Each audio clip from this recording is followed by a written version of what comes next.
Hello there, you're now with me, Shal Shamato, for TVS English News at 5. And let's get to the headlines. Astana Negeri Sarawak officials lodged a police report early today over fake news regarding the health and well-being of the head of state, Tun Pehin Sri Abdul Taib Mahmud, on various social media platforms. The governor's press secretary, Peter Sibon, said no specific names were given as it is up to the police to conduct their investigation and take the necessary action. According to Peter, the report was made following a WhatsApp message received from a colleague claiming that Taib was under an induced coma at the Sarawak General Hospital. Peter said the police will investigate the case under Section 233 of the Communications and Multimedia Act 1998 for offences of using network facilities to transmit communication deemed to be offensive or could cause annoyance to another person. The section provides for up to 1 year in jail, a fine up to 50,000 ringgit or both upon conviction.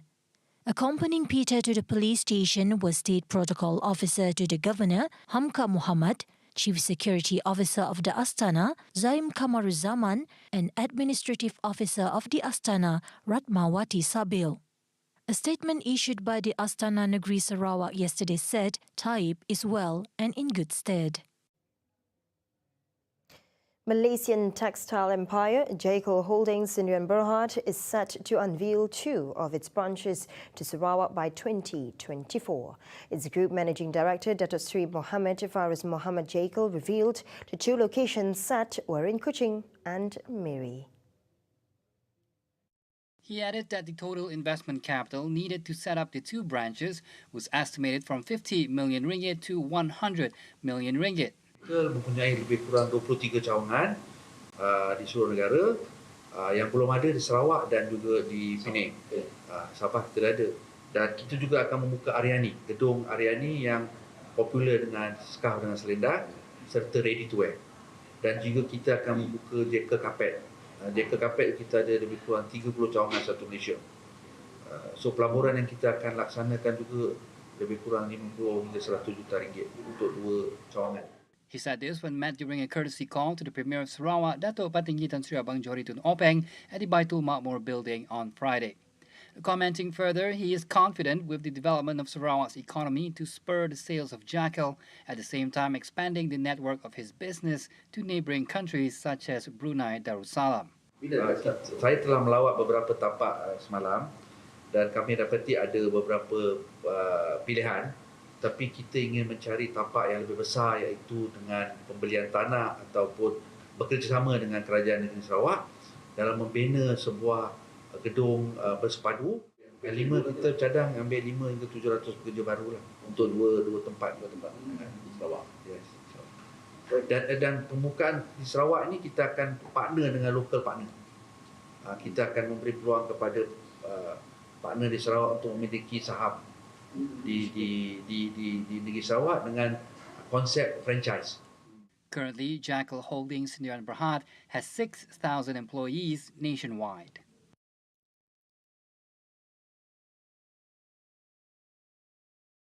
Earlier, the Premier of Sarawak, Dato' Patinggi Tan Sri Abang Johari Tun Openg, received a courtesy visit from the Sarawak Artists Society (SAS) at his office in the Baitul Makmur building.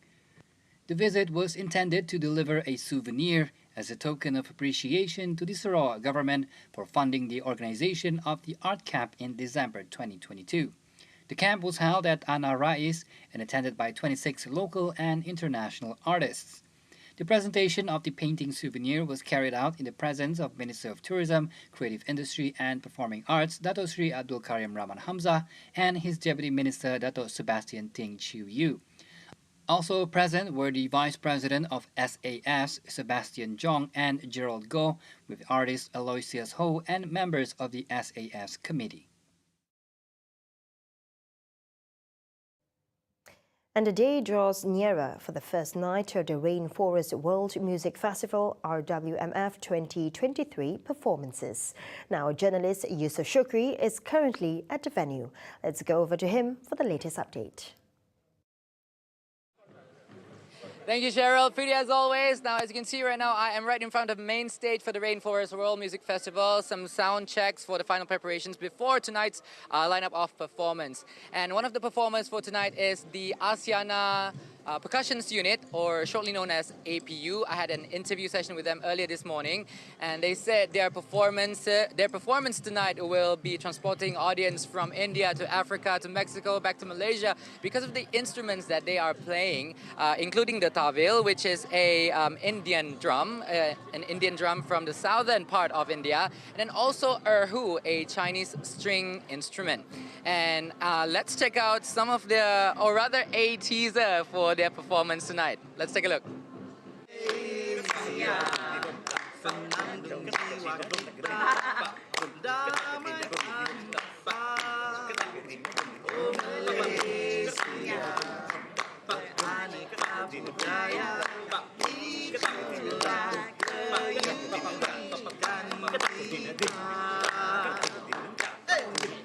Okay, Dikir Barat. Boom.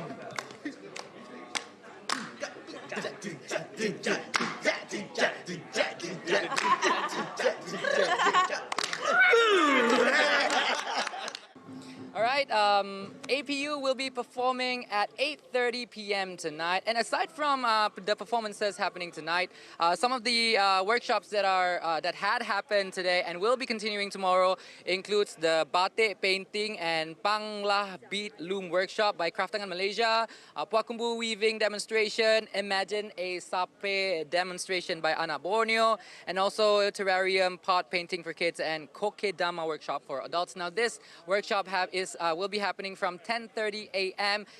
From today, of course, it happened, and tomorrow it will start at the same time as well, 10:30 a.m. So if you want to be part of this amazing cultural festival, music, all this fun things going on, make sure you book your tickets right now at www.rwmf.net.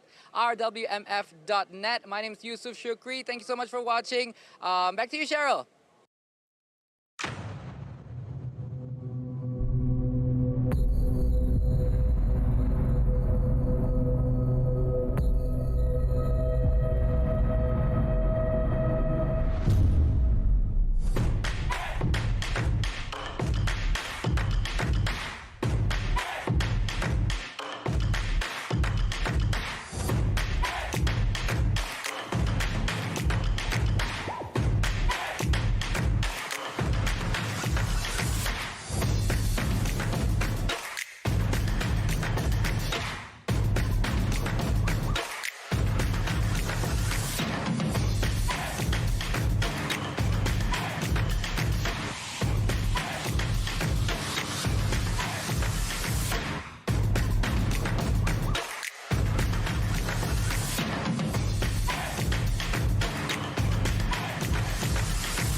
Welcome back. The Selangor State Legislative Assembly has been officially dissolved today to pave way for the state elections. The dissolution was in line with the announcement made by ruler's private secretary Muhammad Munir Bani last Monday after the matter was consented by the Sultan of Selangor, Sultan Sharafuddin Idris Shah. Earlier this morning, Selangor State Assembly Speaker Ng Sui Lim submitted the notice of the dissolution of the State Assembly to the Selangor Election Commission EC Director Shafi Taib at the Bangunan Sultan Abdul Aziz Shah. Now, Selangor is one of the 6 states to hold their state elections after the 15th general election was held in November last year. The other 5 states, namely Kelantan, which dissolved its state assembly yesterday, Negeri Sembilan, Penang, Kedah and Terengganu.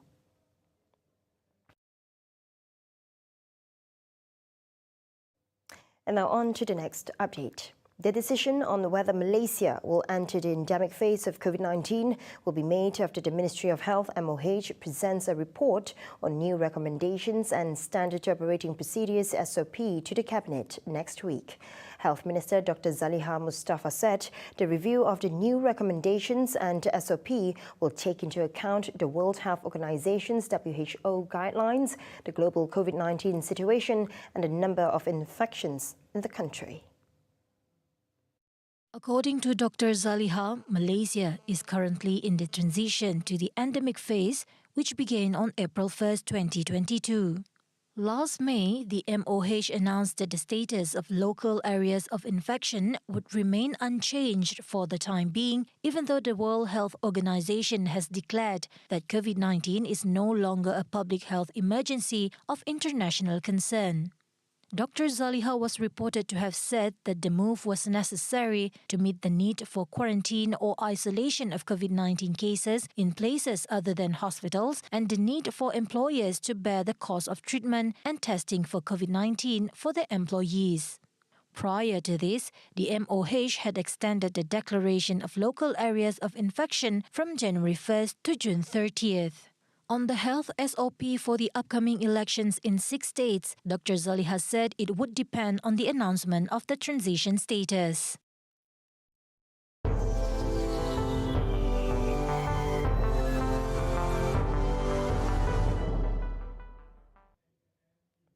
And now on to our world affairs. As many as 50 people were injured and one person unaccounted for following a blast that ripped through a street near Paris's historic Latin Quarter on Wednesday evening. According to prosecutor Melis SARAWAK, 6 individuals were in critical condition. She said initially there were 2 missing individuals. One has been found and is seeking treatment. Search efforts continue to locate the only missing person under the rubble. The cause of the explosion in the 5th arrondissement remains unclear and an investigation is still underway. The explosion led to scenes of chaos and destruction in the historic Rue Saint-Jacques, which runs from the Notre Dame de Paris Cathedral to the Sorbonne University just as people were heading home from work. It also destroyed the facade of a building housing the Paris American Academy Design School, popular with foreign students. The natural gas supply to 700 houses within the district has been cut off as a safety measure. And floods triggered by torrential rains forced residents of villages and towns in India's northeastern Assam state to flee their homes and take shelter on Thursday, June 22. In Nalbari, approximately 45,000 locals were reportedly affected. Some were seen carrying their belongings as they waded through flood water.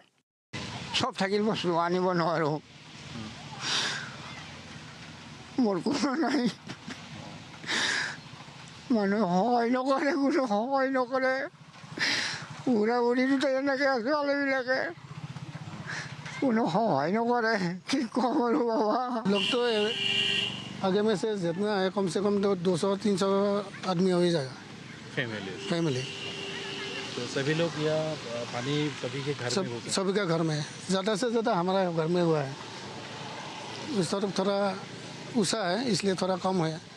Torrential rainfall brought the waters of the Pagladia River, which originates in neighboring Bhutan and flows through towns in Assam, past the danger level mark.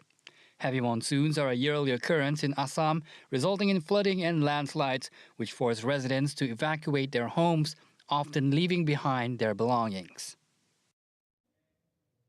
That's all the time we have for TVS News at 5, and the Rainforest World Music Festival is back from the 23rd to the 25th of June, its first day today. Now don't miss out on all the exciting activities and music by snatching your ticket at rwmf.net. I'm Shal Shameto. Thank you for watching.